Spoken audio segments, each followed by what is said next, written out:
At the 78th minute, everything changed. A stadium full of 30,000 screaming fans in Toronto went completely silent for just 1 second, then exploded. Because what just happened wasn't supposed to happen. Not here, not like this. A substitute. 2 minutes on the pitch, 1 moment.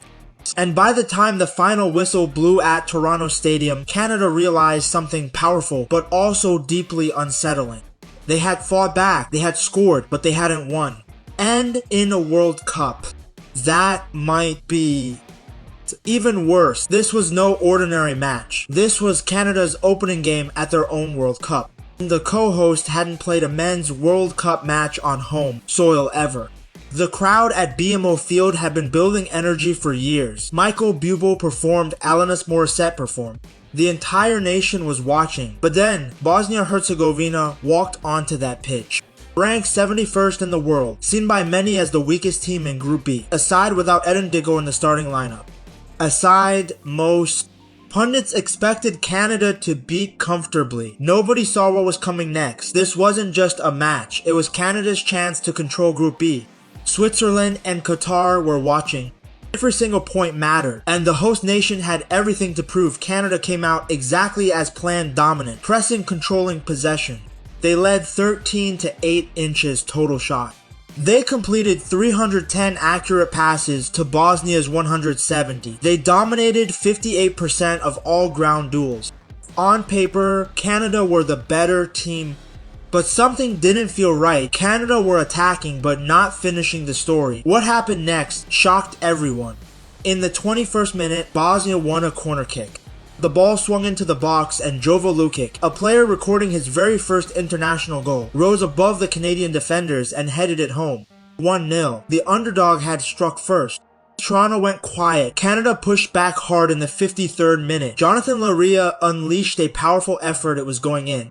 It was destined for the net, but then Sead Kolasinac stretched out and cleared it off the crossbar. The stadium gasped. Fate, it seemed, was not on Canada's side. Coach Jesse Marsch watched from the touchline as his side poured forward 38 touches in the opposition box. Yet the scoreboard refused to change. The home crowd grew tense. Bosnia defended deep, organized, resolute. What happened next? Nobody could have scripted.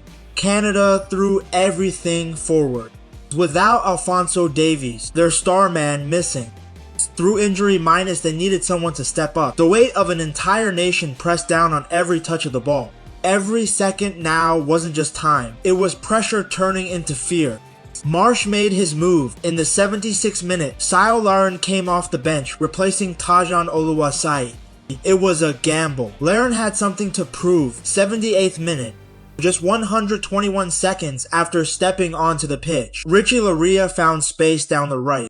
He cut the ball back to Sio Larin inside the box. The connection was perfect. The finish was clinical. Toronto erupted. Strangers hugged strangers. Caps flew through the air. Canada had their first ever World Cup goal scored on home soil minus, and their first equalizer in World Cup history. The second Canadian player after their captain to ever score at a World Cup. Larin had delivered. The stadium shook when that final whistle blew. Canada won, Bosnia won. It felt like both victory and defeat at the same time. For Canada, this was their first ever World Cup point in history. They had lost all 6 of their previous World Cup matches across 1986 and 2022. 1 point historic. For Bosnia, they had arrived as 7-1 Saint ranked underdogs and left with equal stand. Respect earned. The Dzeko stayed on the bench and they still competed. In Group B, both teams now sit level on 1 point each, with Switzerland and Qatar still to come.